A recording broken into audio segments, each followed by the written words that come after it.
हमारा एक क्लास है top most surrender residence of प्रजा. हा क्लास महाराजांनी मुंबईमध्ये 2000 दिलेला 6 नोव्हेंबर. तो क्लास मी रिपीट करतो. ज्ञानतिमिरान्धस्य ज्ञानाञ्जनशलाकया चक्षुरुन्मिलितं येन तस्मै श्रीगुरवे नमः. श्रीचैतन्यमनोभीष्टं स्थापितं येन भूतले स्वयं रूपा कदामह्यं ददाति स्वपदान्तिकं. वन्देऽहं श्रीगुरो श्रीयुतापदकमलं श्रीगुरुं वैष्णवांश्च. श्रीरूपं साग्रजातं सहगणा रघुनाथान्वितं सजीवं साद्वैतं सावधूतं परिजनसहितं कृष्णचैतन्यदेवं श्रीराधा कृष्णपदाय सहगणा श्रीविशाखान्वितं च. नमः ॐ विष्णुपदाय कृष्णप्रेष्ठाय भूतले श्रीमते भक्तिवेदांत स्वामी नामिने. नमस्ते सारस्वती देवे गौरवाणी प्रचारिणे निर्विशेष शून्यवादी पाश्चात्यदेशतारिणे. वंशाकल्पतरुभ्यश्च कृपा सिन्धुभ्यैव च पतितानां पावनेभ्यो वैष्णवेभ्यो नमो नमः. नमो महावन्याय कृष्ण प्रेम प्रदायते कृष्णाय कृष्ण चैतन्य नामिने गौरविषे नमः. हे कृष्ण करुणा सिंधु दीनबन्धु जगत्पते गोपेश गोपिकाकान्त राधाकान्त नमोस्तुते. तप्त काञ्चन गौरांगी श्रीराधे वल्लभेश्वरी वृषभानुसुते देवी प्रणमामि हरिये. जय श्री कृष्ण चैतन्य प्रभु नित्यानंद श्री अद्वैत गदाधर श्रीवासादि गौरभक्तवृंद. हरे कृष्णा कृष्णा कृष्णा हरे हरे हरे राम राम राम हरे हरे. हरे कृष्णा कृष्णा कृष्णा हरे हरे हरे राम राम राम हरे हरे. हरे कृष्णा कृष्णा हरे हरे हरे राम राम राम हरे हरे. तो कल राधाष्टमी है और हम सब उसी मूड में हैं कि राधारानी की कृपा को कैसे प्राप्त करें, राधारानी की महत्ता को कैसे समझें, राधारानी का भाव क्या है.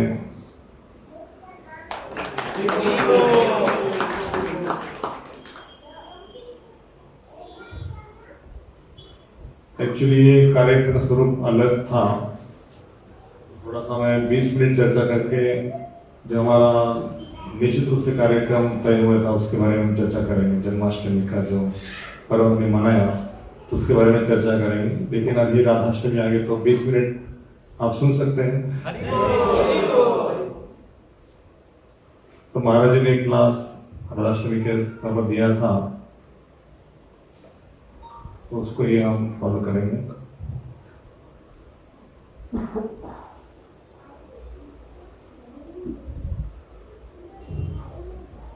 महाराज जी कह रहे कि आज की संध्या कार्यक्रम में राधाष्टमी आप सबका हार्दिक स्वागत है.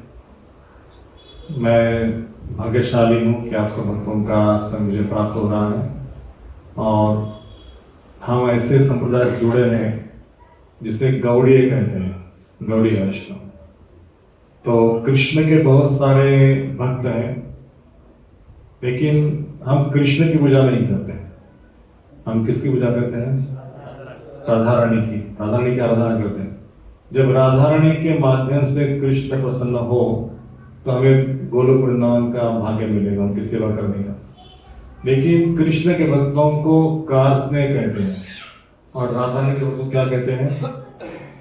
थोड़ी हाँ गौड़ीय वैष्णव कहते हैं।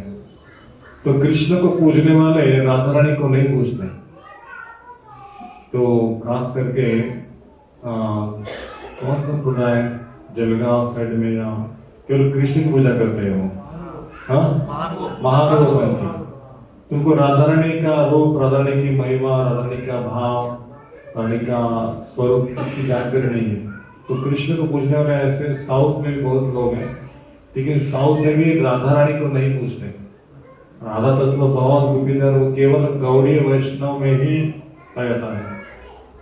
श्री चैतन्य महाप्रभु जो यहाँ प्रकट होते हैं तो राधा रानी का भाव धारण करके, रानी की अनंत शांति धारण करके इस लोक में आते हैं।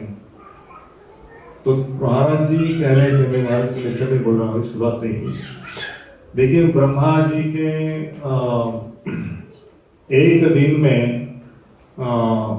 1008 गुण आ जाते हैं, और उसी एक कल्प में जो 28वां युग है, उस 28वें युग में जब द्वापर में भगवान श्री कृष्ण आते हैं तो उसी के पश्चात कली में श्री चैतन्य महाप्रभु आते हैं।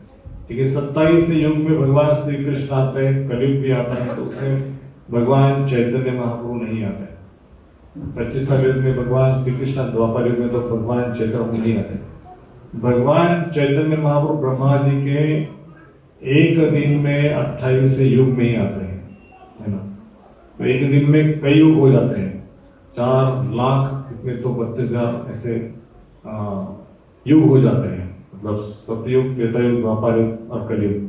लेकिन उसके बीच में केवल 28वें युग में चैतन्य महाप्रभु आते हैं। और इस युग में विशेष रूप से वो कोई व्यक्ति को दंड देने के लिए या सुधारने के लिए, युद्ध करने के लिए, बाकी त्रेतायुग में भगवान आए युद्ध करने के लिए या कुछ सिखाने के लिए। लेकिन इस युग में भगवान श्री कृष्ण आते हैं, कृष्ण वर्णम तुषार कृष्ण संगो पांगा यज्ञ संकीर्तन प्राय यजंती सुमेधसा। तो संकीर्तन यज्ञ सिखाने आते हैं, कांग्रेगेशन चैंटिंग। तो श्री चैतन्य महाप्रभु ने साउथ यात्रा हो, जगन्नाथपुरी हो, नवदीप हो, उसमें एक ही काम किया कि भगवान के पवित्र नाम का कीर्तन करना और सबको अपवित्र करना भगवान के नामों में।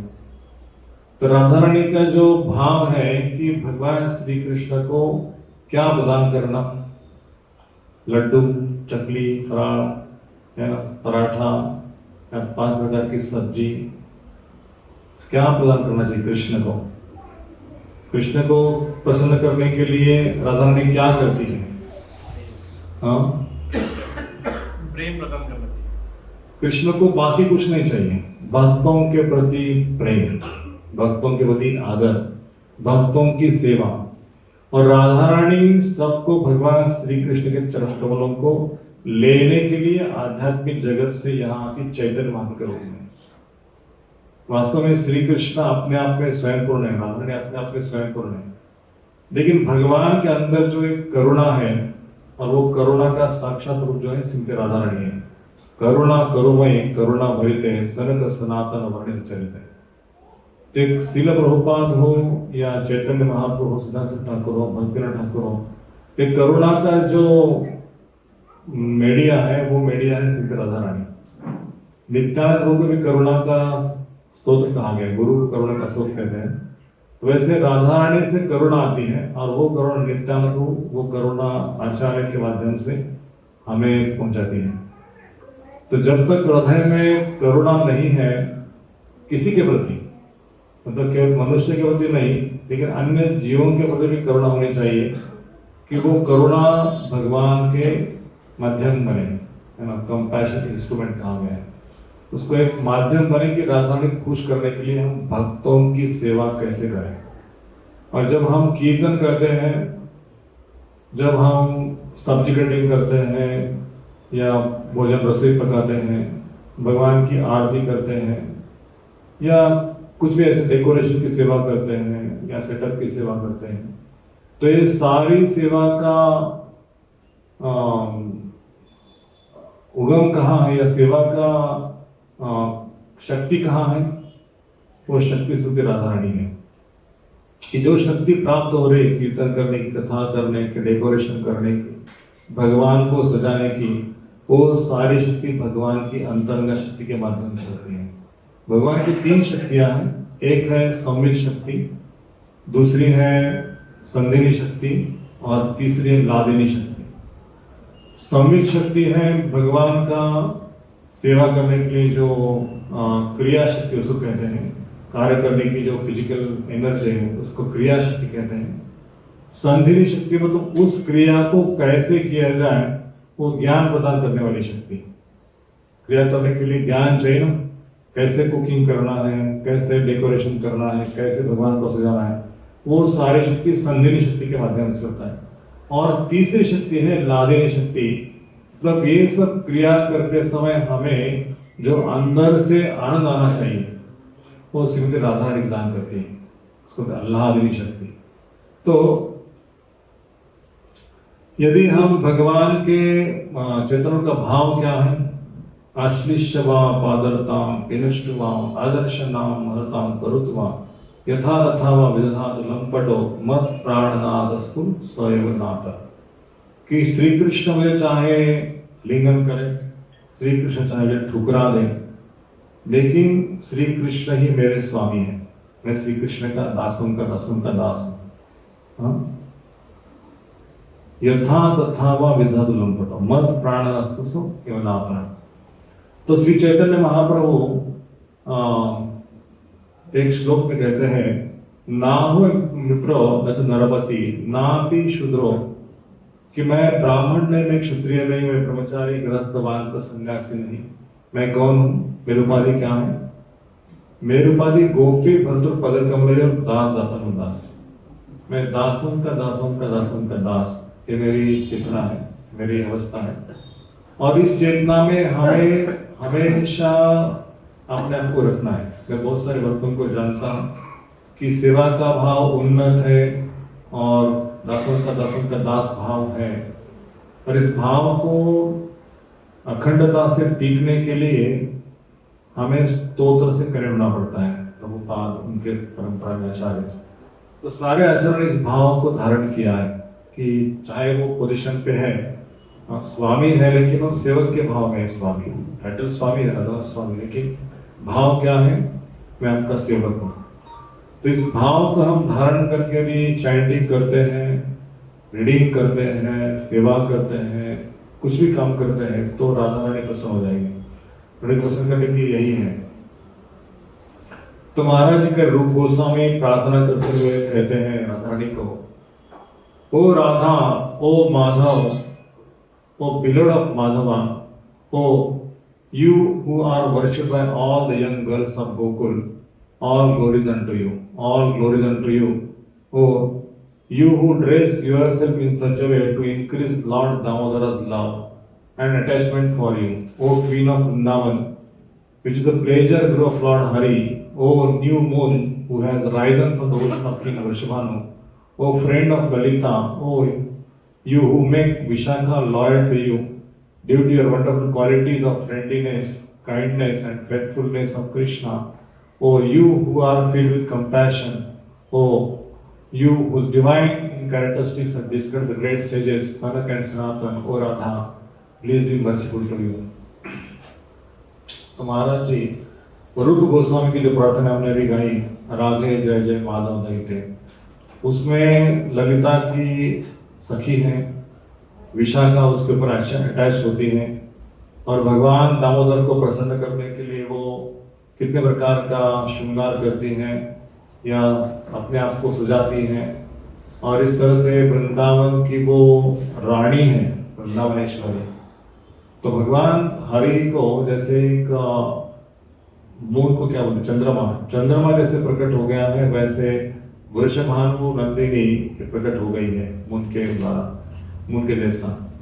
तो इसलिए आपके जो गुण हैं, मैत्री और दया और भगवान के प्रति विश्वास, श्रद्धा, तो इसी कारण से आपके हृदय में ये सारे करुणा के गुण हैं, और आपके जो गुण हैं वो सनक सनातन के वर्णित करते, चर्चित करते हैं।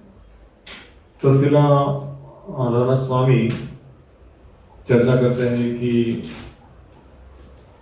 गॉड का जो गो शब्द है, भगवान को गॉड कहते हैं। गॉड गॉड का जो जीव को आता है, उस गो का वर्णन करते आचार्य गोपी या गोप, क्योंकि भगवान गॉड में परिपूर्ण नहीं है जब तक गोपी या गोप उनके संग में नहीं है। भगवान क्या करेंगे अकेले? इसलिए भगवान के जो कंपेनियंस हैं, वो सखियां, गोपियां, ये सब उनके ब्रज का एक अंग है, या उसके मतलब खजाना कह सकते हैं।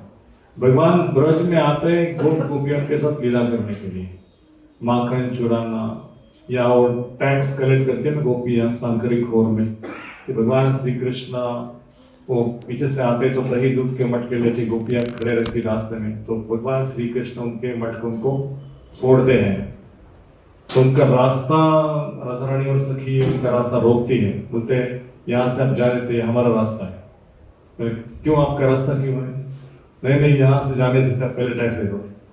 तो भगवान श्री कृष्ण को टैक्स देना ही पड़ता है राधा रानी को। तो राधा रानी जो है भगवान से, मतलब राधा रानी का एक नाम है मदन मोहन मोहिनी, और कृष्ण का नाम है मदन मोहन। ये मदन मोहन सबको मोहित करते हैं, लेकिन वो मोहित हो जाते हैं राधा रानी का कृपा कटाक्ष से। क्योंकि एक बार वो चंद्र सरोवर में कथा हो गई थी कि भगवान श्री कृष्ण और सारे गोपियां एक साथ चंद्र सरोवर के रात्रि में लीला कर रहे थे, नृत्य। लेकिन सब गोपियों को लग रहा था कि कृष्ण मेरे तरफ आकर चले, और राधा रानी को लग रहा कि कृष्ण मेरे सिवा किसी के पास नहीं है। मैंने कृष्ण को पूरा मोहित करके रखा है, या कृष्ण मेरे ऊपर बहुत आसक्त है। तो भगवान श्री कृष्ण उस स्थान को छोड़ के चले जाते हैं, चंद्र सरोवर से आगे चले जाते हैं, और गोपियां ढूंढती है कृष्ण कहाँ गए, कृष्ण कहाँ गए। तो कृष्ण आगे बहुत दूर जाके एक पेड़ के नीचे खड़े रहते हैं और चतुर्भुज रूप धारण करते हैं विष्णु का, नारायण के रूप में। और इसमें राधा रानी सर गोपी ढूंढती है कृष्ण कहाँ है, कृष्ण कहाँ है। तो गोपियों को बोलती इस रास्ते से आप जाओ, मैं इस रास्ते जाती हूँ, तो सारे मिलकर कृष्ण को ढूंढेंगे। तो ढूंढते ढूंढते गोपियां उस वृक्ष के नीचे देखती है कि वहां पे कोई व्यक्ति खड़ा है, चतुर्भुज नारायण खड़े हैं। तो नारायण को पूछते कि कृष्ण को देखा क्या? तो भगवान बोलते हैं स्वयं कृष्ण है, हाँ इस रास्ते से आगे जाओ, आगे जा।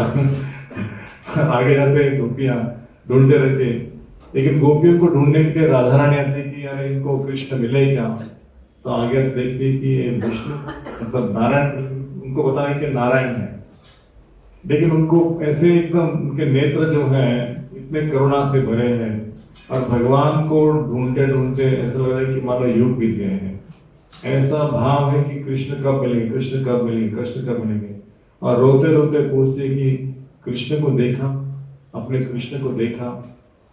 तो कृष्ण को सहा नहीं होता कि वो राधा रानी रो रहे कृष्ण को ढूंढे, मुझे ढूंढ रही है।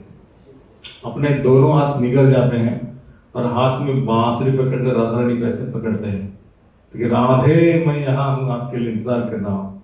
तो राधा रानी को बिना मतलब भगवान कभी राधा रानी से दूर नहीं हो सकते, अगर हमेशा उनके संग में। जैसे उद्धव जो वृंदावन में आए थे कृष्ण का मैसेज देने के लिए कि आप सब सखियों को छोड़ के कहाँ मथुरा चले गए हैं, और सखियां सब आपको आंसू बहा, पंछी, लता, वेदी, मैं सबको पूछती गाय को कि कृष्ण कहाँ है, कृष्ण कहाँ है, कृष्ण कहाँ है। लेकिन कृष्ण थोड़े समय के लिए गए, 2-3 दिन के लिए, लेकिन उनको हफ्ता हो गया, 1 महीना हो गया, कुछ पता नहीं। तो गोपियां इतने प्रेम से मतलब भगवान का ध्यान कर रही थी कि खाना पीना सब भूल गई थी कृष्ण के विरोध में। और जब उद्धव आ गए और उद्धव ने सब यशोदा, नंद महाराज वो गोपियों से मिले, तो उनकी अवस्था को देख के कहा कि अरे मैं तो कृष्ण के इतना निकटस्थ रहता हूँ, बृहस्पति का शिष्य हूँ, सारे वेद मुझे पता है, सारा ज्ञानी हूँ, लेकिन कृष्ण के प्रति मुझे इतना आकर्षण नहीं है कि गोपियां खाना पीना भूल के सोना भूल गई है, और कृष्ण कब आएंगे, कृष्ण कब आएंगे। और उस कृष्ण के आने की राह देखते समय उनके आंखों से आंसू बह रहा है, और आंसू का जो एक नदी का स्वरूप धारण किया है। तो ये देख के उद्धव को सहा नहीं गया, मतलब कि कृष्ण को मैसेज देने के लिए आया था, लेकिन मेरे अंदर कोई योग्यता नहीं कि इन गोपियों को समझाने की। बोले कि आप क्यों आए हैं, कृष्ण कहाँ हैं, हमें कोई आपका मैसेज नहीं चाहिए, कृष्ण मुझे अभी चाहिए। उन्होंने कहा कि मैं कृष्ण का निरोध देने के लिए आया हूँ। तो कृष्ण ने कहा कि मैं थोड़ी ही देर में कल परसों आ जाऊंगा। तो उद्धव वापिस चले गए। इनका सब अवस्था देखने का पश्चात कृष्ण को वर्णन किया कि सारी गोपियां बिना खाए के बिना सोए आंसू बह रहे, आंसुओं से एक नदी हो गई है। नंद यशोदा ये तो ट्रांस में चले गए, कान्हा गोपाल कृष्णा कृष्णा ऐसे करके लल्ला लल्ला। तो यशोदा सोई नहीं, नंद महाराज भी उसी की ताक में है, किसी को कुछ खबर नहीं है। तो कृष्ण ने उद्धव को बोला कि उद्धव कि मैं वृंदावन छोड़ के कहीं नहीं जाता, मैं वृंदावन में ही हूँ। लेकिन गोपियों को कह देना कि 3 प्रकार के भक्त होते हैं। पहला भक्त जो है सामने वाला भक्त प्रेम करता है इसलिए प्रेम करते हैं। दूसरा भक्त जो है सामने वाला प्रेम नहीं करता है फिर भी प्रेम करता है।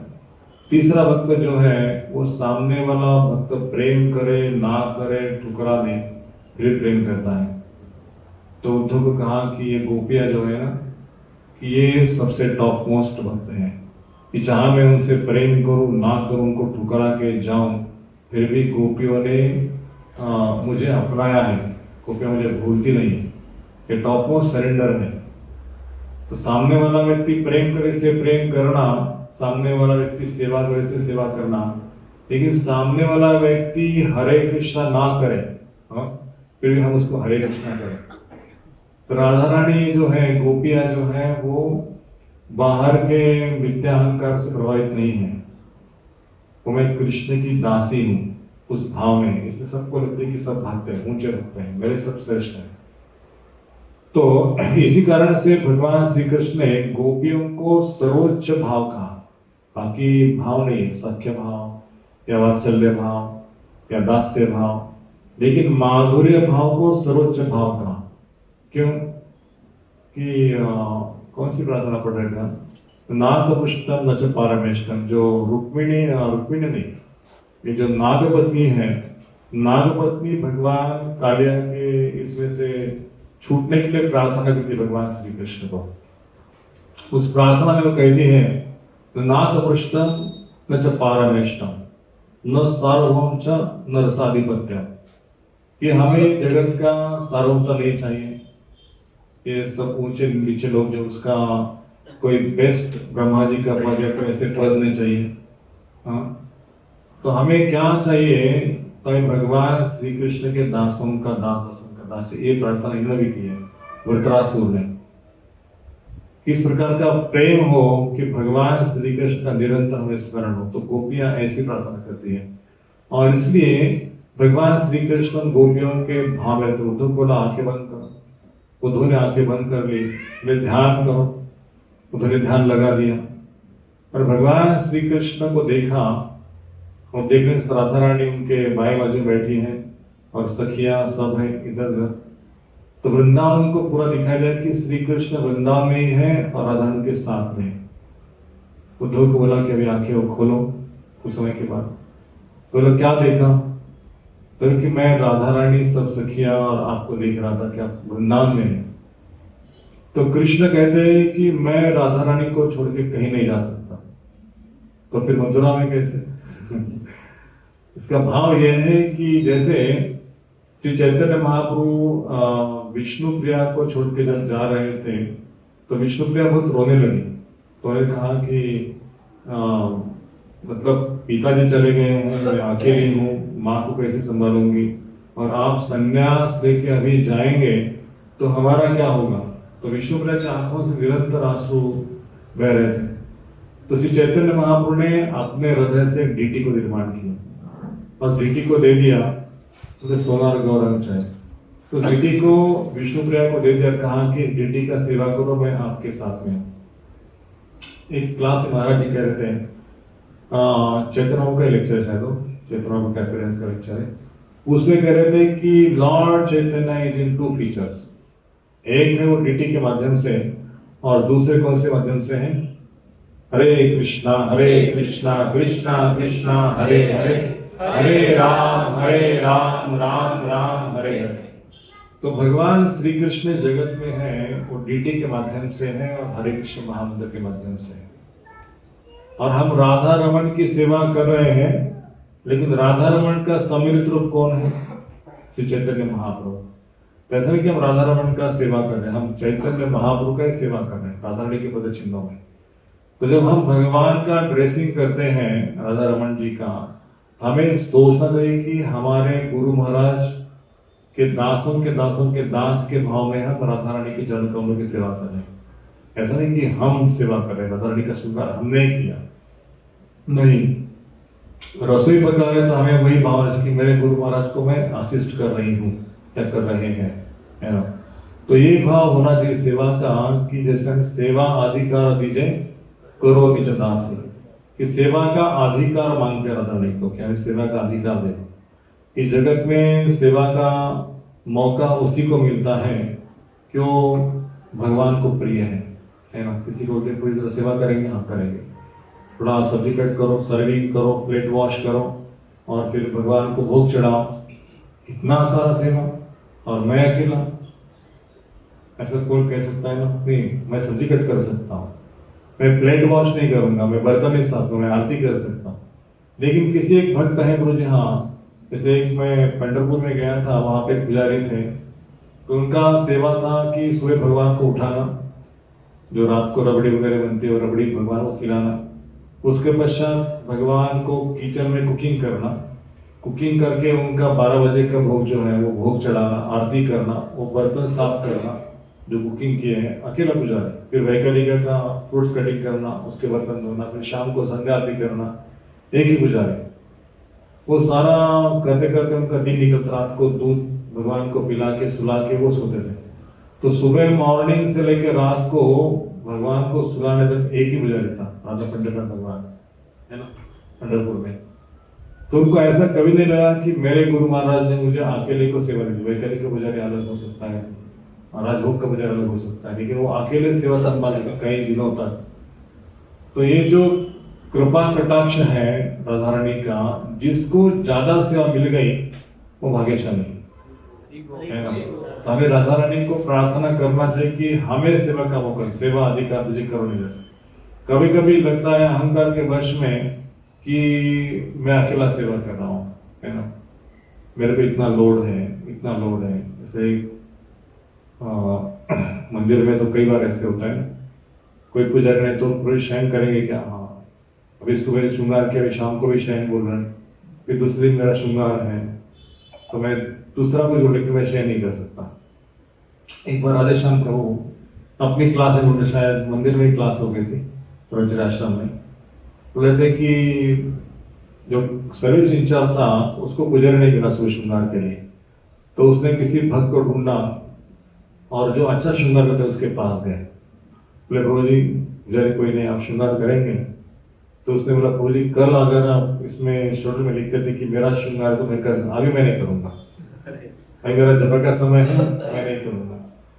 तो उस भक्त ने कहा कि नहीं नहीं प्रभु जी आप श्रृंगार कीजिए, कोई नहीं है दूसरा अच्छा श्रृंगार करने के लिए, आपको श्रृंगार अच्छा आता है। तो नहीं नहीं मैं नहीं करूंगा, दूसरे को बोलो, इतने सारे भक्त हैं उनको बोलो। तो फिर वो माने नहीं। फिर राधेश्याम प्रभु के पास वो मैटर गया, राधेश्याम प्रभु भी जप कर रहे थे कहीं, तो उन्होंने कहा कि उस भक्त को बोलो कि यदि राधा रानी आपको बुला रही है सेवा के लिए तो आप इस समय में क्या कहेंगे? राधा रानी बुला रही है, कृष्ण बुला रहे हैं, तो क्या कहेंगे? उठ के पटकन आ जाएंगे भगवान के पास, है ना, तो बोले कि मैं सेवा के लिए तैयार हूं। वैसे सोचो कि भगवान श्री कृष्ण आपके हृदय में बैठे हैं और वो आपको चुने हैं सेवा के लिए। उस भक्त के हृदय में भगवान श्री कृष्ण है, आपके हृदय भगवान श्री कृष्ण है, और उस भक्त को बुद्धि दी है कि इस भक्त से मुझे श्रृंगार चाहिए, बुद्धि चला रहे कृष्ण। तो यदि ऐसा समझो कि भगवान श्री कृष्ण बुलाया है तो क्या आप जप करते बैठेंगे? बोले नहीं। तो भक्त जप छोड़ के श्रृंगार को चला गया। मतलब ये जो भाव है ना कि भगवान चुनते हैं किसी स्पेशल व्यक्ति को, जैसे फेस्टिवल का श्रृंगार है तो फेस्टिवल के पुजारी अलग है, उनको श्रृंगार मिलता है। कई बोलते हैं कि मैंने गौर पूर्णिमा को भी श्रृंगार किया, मैंने एकादशी को किया, अभी जन्माष्टमी को किया, फिर से मुझे राधाष्टमी। तो मैं जब करूं भगवान के भक्तों के साथ में, क्या हमेशा श्रृंगार लगे, साल भर तो चलता है श्रृंगार, लेकिन अभी भी मुझे बुला रहे हो भगवान। तो मतलब गुरु की कृपा उस व्यक्ति के ऊपर है जो भगवान को अच्छा सजाता है, डेकोरेट करता है। लेकिन उस समझना कि मेरे में ये स्किल दिया है भगवान ने, तो भगवान मुझे यूज करके ले रहे हैं, बाकी भक्तों को दर्शन देने के लिए मैं उनका एक माध्यम बन गया, तो बड़ा सौभाग्य है। लेकिन हमें ज्यादा सेवा मिल गई ना, तो हम उस सेवा को चीप लेते हैं, चीपली, है ना, मनुष्य का स्वभाव है, अति परिचता हो गया। इसलिए जगत में इस चीज को धारण करने के लिए राधा रानी को प्रार्थना करना चाहिए कि हम जब सेवा करने का मौका मिलता है तो हमें उसे कृतज्ञता के रूप में सेवा मिले, है ना, सेवा करने का सौभाग्य मिले, कृतज्ञ रहे हम, नहीं तो हम इस सेवा का मौका खो देंगे। मिल गया था लेकिन कोई दूसरा आके करेगा, लेकिन चीप लेने के पश्चात वो निकल जाता है हाथ से। तो महाराज जी क्या बोल रहे हैं,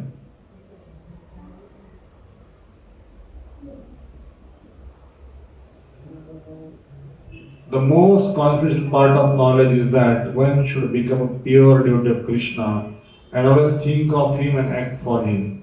One should not become an official meditator. Life should be so molded that one will always have the chance to think of Krishna. One should always act in such a way that all his daily activities are in connection with Krishna. Should arrange his life in such a way that throughout 24 hours he cannot but think of Krishna, and the Lord promise is that anyone who is in such a pure state of Krishna consciousness will certainly return to the abode of Krishna, but he will be engaged in the action of Krishna face to face. This most confidential part of knowledge is spoken to Arjuna because he is a dear friend of Krishna. Everyone who follows the path of Arjuna can become a dear friend to Krishna and attain the same perfection as Arjuna. These words stresses that one should concentrate his mind upon Krishna, the very form of two hands carrying a flute, the bluish boy with a beautiful face and peacock feathers in his hair. There are descriptions of Krishna found in the Brahma Samhita and other literatures. One should fix his mind on his original form of Godhead Krishna. One should not even by divert his attention to other forms of the Lord. The Lord has multiple forms as Vishnu, Narayan, Ram, Vara, etc. But a devotee should concentrate his mind on the form that was present for Arjuna. Concentration of the mind on the form Krishna constitutes the most confidential part of knowledge, and this is disclosed to Arjuna because Arjuna is the dearest friend of Krishna, and Krishna speaks these words: abandon all varieties of religion and just surrender to me. I shall relieve you from all sinful reactions, do not fear.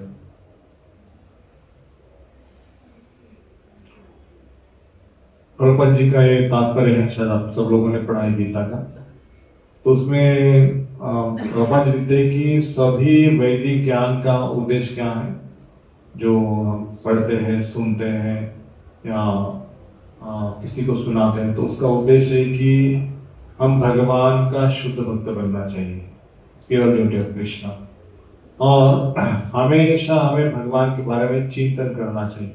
हमारा जीवन इस तरह से mould हो 24 घंटा कि हम कृष्ण का याद करें, उसके लिए जीवन दिया है, कृष्ण को भूलना नहीं, वर्तमान विष्णु। इस अवस्था में जब हम शरीर को त्याग देंगे तो ऐसी अवस्था से हम भगवान को फेस टू फेस दे सकते हैं, हमेशा देख सकते हैं। और ये कैसे हो सकता है, तो अर्जुन के पदचिन्हों का अनुगमन करके। Arjun was thinking Krishna all the time, उसका युद्ध चल रहा था लेकिन उसका कृष्ण का कनेक्शन था, पीछे से कृष्ण बोल रहे थे या कृष्ण की मति उनका काम कर रहे थे। तो इसलिए ये भगवान के ऊपर ध्यान करना मतलब है कि भगवान की सेवा करना। ऐसा नहीं कि भगवान का जो श्याम सुंदर है उसके ऊपर ध्यान किया है ऐसे ऑफिशियल मेडिटेशन जैसे, नहीं, वो सेवा ही ध्यान है। भगवान का सेवा करते करते अगर भगवान की लीलाओं को ध्यान हो गया तो वो मेडिटेशन है। तो one should fix his mind on original form God head Krishna. तो ये जो नारायण का फॉर्म है, राम का अलग भगवान के अवतार है, नरसिंह अवतार, लेकिन हमें कौन से फॉर्म को चुनना है या उनका सेवा करना है? भगवान श्याम सुंदर के फॉर्म को चुनना है। आपने दोनों हाथ में बांसुरी पकड़ी है, पीतांबर पहना है, मोर पीस धारण किया है, और हाथ में फ्लूट है, ऐसे भगवान श्याम सुंदर को ही दर्शन करना है। तो भागवतम या भगवद गीता वो हमें भगवान के चरणों का आश्रय लेने के लिए प्रेरणा देती है। सर्वधर्म परित्यज्य माम एकम शरणं व्रज अहं तं सर्वपापेभ्यो मोक्षयिष्यामि मा शुचः। कि सब धर्मों का त्याग करो का मतलब है सर्वोपाधि निर्मुक्तम तत्परत निर्मलम ऋषि के न ऋषि के सेवनम भक्ति उच्यते। कि सारी उपाधियों को त्याग दो और भगवान के मंदिर में आए तो एक उपाधि क्या है? दासों के दासों का दास, एक उपाधि हमारी। लेकिन इस उपाधि को समझने के लिए चैंटिंग की आवश्यकता है। चैंटिंग करने के लिए क्या आवश्यकता है? सेवा की आवश्यकता है। सेवा जब राधा रानी देती है, उस सेवा से हम चैंटिंग करेंगे तो उस भाव को धारण करेंगे कि राधा रानी में आपके दासों के दासों का दास है, और तब जाके चैंटिंग अच्छा होगा तो भगवान श्री कृष्ण हमें मतलब रियलाइज होंगे कि हम भगवान के दास हैं।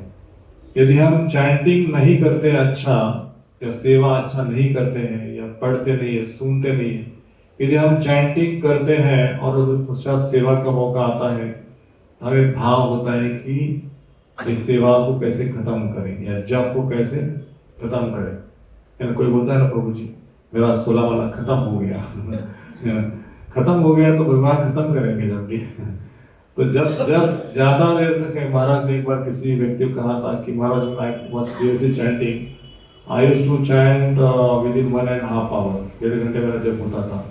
लेकिन I was married now, I got married and now my chanting is so slow that I require 2 hours or 2.5 hours.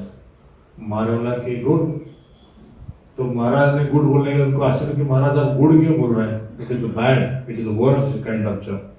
No, it is good because you are associating with Krishna for such a long duration of life. 2.5 घंटा आपको कृष्ण का संग मिला, 1.5 घंटे में आप 16 माला करते थे, अभी 2.5 घंटा भगवान आपके संग में है। देखो महाराज का दृष्टि क्या है और हमारा दृष्टि क्या है ना। तो शुद्ध भक्त सोचते कि भगवान श्री कृष्ण का ज्यादा संग मिलता है तो भगवान को खुश करने के लिए। महाराज उसके पश्चात कहा कि now you are crying and Krishna is laughing. तो जब भगवान आनंद लेते हैं और भक्त रोता है तो समझना आपकी भक्ति अच्छी है। लेकिन आप आनंद ले रहे हो, है ना, भक्ति मुझे आनंद मिल रहा है और कृष्ण इज नॉट टेकिंग आनंद। भगवान को आनंद देने के लिए जप है ना, हमें आनंद भोगने के लिए आनंद नहीं है। हरिनाम का जप इसलिए कि भगवान आनंद में हो। कि 3 चीजें मांगना चाहिए भगवान को जप करते समय कि भगवान कि आपका सेवा मैं कैसे करूं, और सेवा के लिए जो भाव चाहिए वो भाव दे दो या प्रेम दे दो आपके सेवा में। और तीसरा कि मैं मेरे गुरु महाराज, मेरे सारे वैष्णव, उनसे मैं कृतज्ञ रहूं हमेशा। मेरे एल्डर्स है, सीनियर्स है, उनके प्रति मेरा आदर भाव है।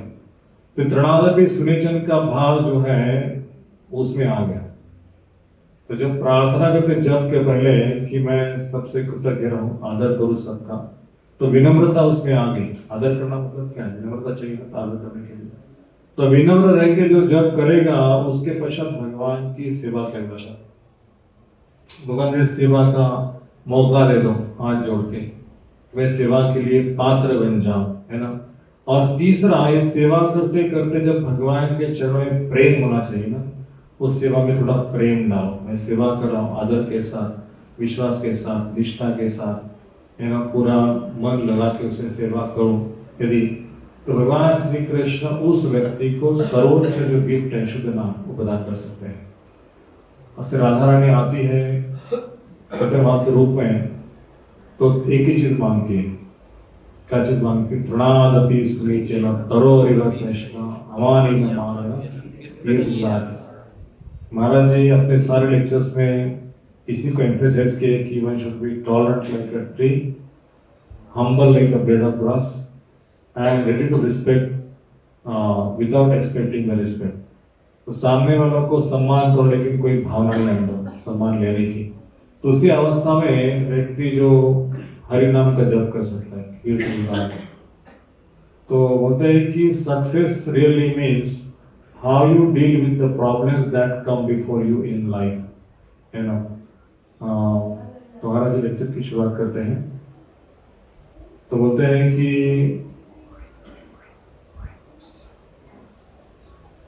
peoples are bewildered within their daily lives, no matter who we are. We can see even big presidents, dictators, prime ministers, learned scholars, they become bewildered. You have to become bewildered in this world because there are endless perplexities that you are confronted with on a regular basis. Success really means how you deal with the problems that come before you in life because it is a world of problems. And to the degree you are successful dealing with your problems, you are a success, and to the degree you are just cannot properly deal with the problems of life, you are a failure. So everyone in this situation, and therefore Arjuna on the battlefield of Kurukshetra was completely bewildered. He did not know what he should do and what he should not do. He did not want to be a situation like this. Therefore, Srila Prabhupada explains that conflict in this world happens automatically. We do not have to send the requisition for conflict. We do not have order it on the email, shopping networks, it just comes. Just like in the forest, bamboos may come from the same tree. If two sticks of bamboo come from the same tree, and that means there are brothers or sisters and they have been growing up together. I remember when you were this big and when we grew up together like this, and now we are like this, intimate, fast friends. We have been so much together. We have been through monsoon rains. We have been through very hot, scorching summers, even when did not have any water to drink. So these two bamboos are intimate associates.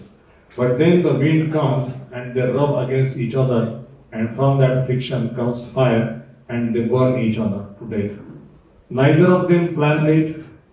Neither of one wanted it. It is the failure, it is the nature of world, especially in Kali Yuga. It is the age of war and hypocrisy.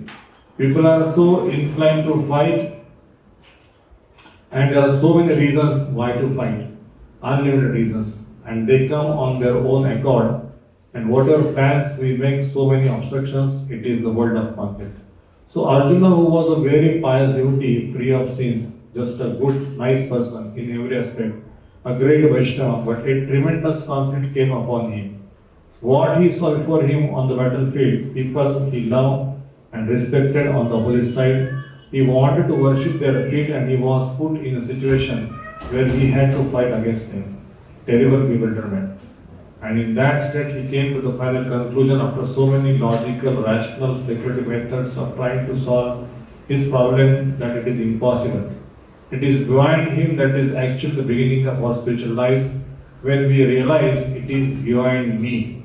And then we turn to Krishna. Oh Krishna, I do not know what I do. I am confused about my duty. I have lost all composure due to weakness of heart. Please tell me clearly, what should I do? No more friendly talks with Krishna. Now I am disciple. I am surrendered unto you. Please save me. Tell me what I am doing. When Arjuna came to the point of realizing that the mortal energy, the Bahiranga Shakti is so powerful that he was helpless, he turned to Krishna. And the Krishna says, just try to approach a spiritual master and inquire him from submissively, render service to him, and the self-realized soul can impart a meaning knowledge to you because he has seen the truth. This is Arjuna's conclusion, and Krishna is seeing his bewildered state of mind, and he is smiled. Hare Krishna.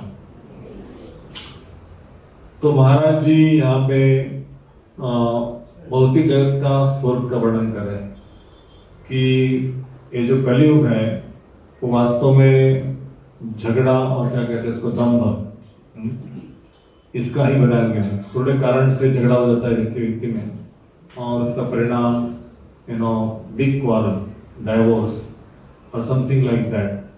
तो दो समाज में झगड़ा हो जाता है, देश में हो जाता है। पहले भारत और चाइना के बीच में संबंध अच्छा था, हमारे एक लेक्चर बोल रहे थे, लेकिन अभी लोगों ने बाउंड्री वॉल बना दिया है और चाइना हमारा जो जमीन है वो कब्जा करना चाहता है। नाइदर चाइना इज हैप्पी और इंडिया इज हैप्पी। दोनों के बीच में इतना संघर्ष है और लाखों लोगों की मौत होती है in the war, but nobody think that ये लैंड लेके हम कोई अच्छा कार्य करने वाला नहीं है, किसी का लैंड कब्जा करके। And it is because of lack of Krishna consciousness. ये कृष्ण भावना का होने का झगड़ा है। और इसी तरह से व्यक्ति व्यक्ति के बीच में जो बचपन से साथ में रहे वाले भाई भाई है घर में, तो कहते हैं कितने तो समर, कितने तो विंटर, कितने तो रेनी सीजन साथ में बिताए, खाना पीना, कपड़ा डालना, घूमना। लेकिन एक समय ऐसा हो जाता है जीवन में कि दोनों भाई के बीच में आग लग जाती है, तनाव पैदा होता है, स्ट्रेस पैदा होता है कि उसका रीजन पता नहीं कैसे क्या आग लग गई, ना हो गया और झगड़ा हो गया, दूसरों को देखना नहीं चाहते। This is the material war perplexities. इसको सॉल्व नहीं करता, हमारे कैपेसिटी के बियॉन्ड है।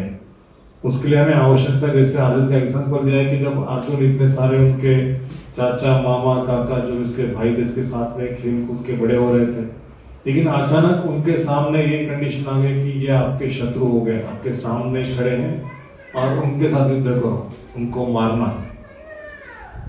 तो अर्जुन का हृदय शुद्ध हृदय था, उसके हृदय में कंपैशन हो गया कि इनको मैं कैसे मार सकता हूँ, ये मेरे सगे है ना, इनको कैसे मार सकता हूँ।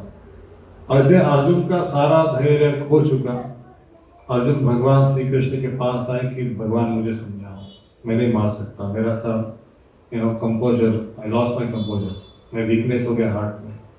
और इसलिए श्री कृष्ण उनके गुरु बन गए और उस दुर्बलता को उन्होंने नष्ट किया, गीता का संदेश सुना गया। तो महाराज कहे कि हमारे लाइफ में भी ऐसे ही सिचुएशंस आएंगे, शुद्ध भक्ति को प्राप्त करना है। तो इसीलिए एक्चुअल में यदि हम अपने वरिष्ठ जो अनुभवी है उनका शरण लेंगे तो हम इस सिचुएशन से बाहर। लेकिन हम अपने आप में बहिरंगा शक्ति के साथ में फाइट करने के लिए कामयाब नहीं होंगे। हमारा माइंड चिट कर सकता है, बुद्धि चिट कर सकता है, सब कुछ। इसलिए बड़े से बड़े जो इंटेलिजेंट लोग हैं वो फेल हो जाते हैं क्योंकि they are not taken shelter, आश्रय नहीं लेते, उनके मन के साथ बुद्धि का उपयोग करके चलते हैं। लेकिन कृष्णा के सामने, उनके भौतिक एनर्जी के सामने आपकी बुद्धि विफल है। सिर्फ अर्जुन सरेंडर हो गया भगवान, और इसलिए शरणागति एक ही तत्व, जब शरणागत जाता है सारा बिविल्डरमेंट खत्म, कुछ है नहीं था। लेकिन जब तक मन शरणागति क्या नहीं है ना, लगता है कि अरे मैं तो क्यों सुनूं, एक्सपर्ट करेंगे, मेरे बारे में ऐसा सुना, मेरे बारे में ऐसा सुना, उनके पास नहीं जाऊंगा, तो उसी कारण से ये भक्ति से बाहर व्यक्ति जा सकता है। The best practice is to always remain shelter। हमेशा संग का अभिलाषा, हमें सेवा का अभिलाषा, हमें आश्रय का अभिलाषा चाहिए कि हम आश्रय प्राप्त करें। Without ashraya there is no question of bhakti. और इसीलिए महाराज जगह कह रहे हैं, Krishna explains the difference between the body and soul. For the soul there is neither birth nor death, nor having one spent it has ever ceased to be. The soul is eternal, undying, immortal, free, and it cannot be killed by any type of weapon. Then he explained how the spirit soul is residing in the body of every living entity, how it becomes entangled under the powerful laws of material nature, which are conducted by the illusory energy. Krishna says that I am the control of the material nature. So we have many scientists and technologists and socialists, they are trying to explain how material nature is working and how we can solve problems. But Krishna is the master of material nature. He knows how it is working, he knows why it is working, and he knows who is making it work.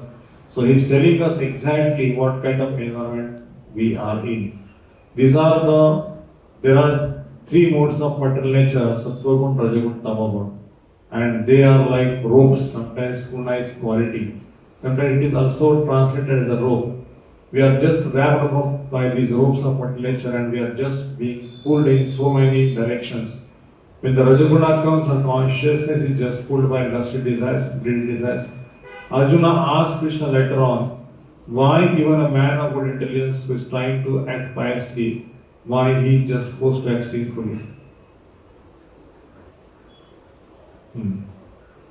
यदोपि कोणत्या पुरुषे पश्चिता इंद्रियाने प्रमाणतेने हरण की प्रसंग कि even the most intelligent person is carried away by his mind and it is attracted to some sense.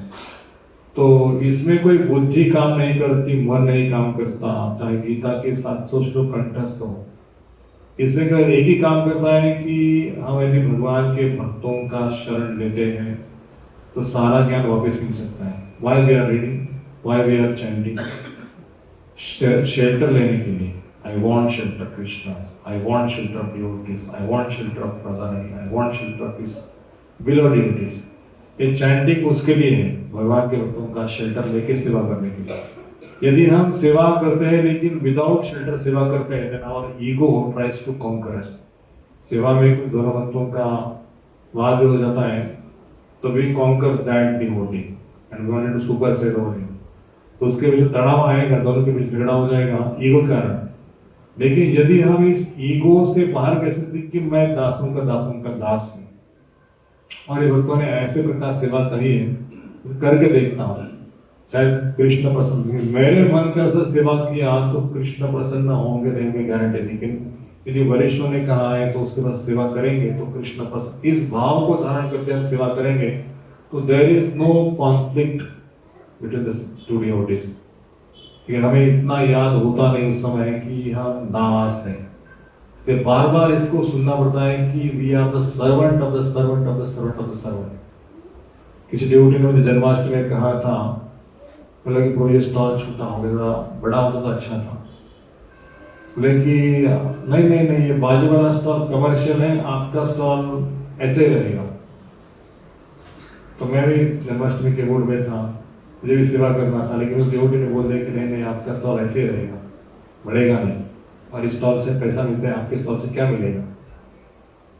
तो वास्तव में किसी गुस्सा आना चाहिए लेकिन मैंने सोचा कि ये भक्त तो पैशन में सेवा कर रहा है, उसका भाव नहीं है सेवा में।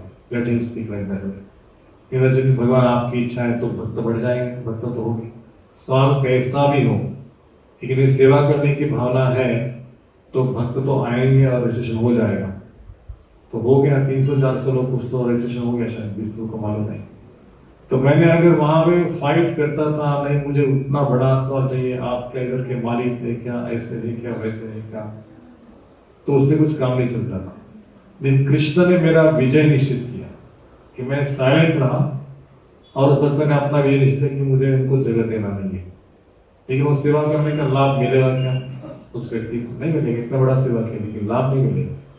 महाराज जी कहते when you dishearten any single Vaishnava, you have to do many projects।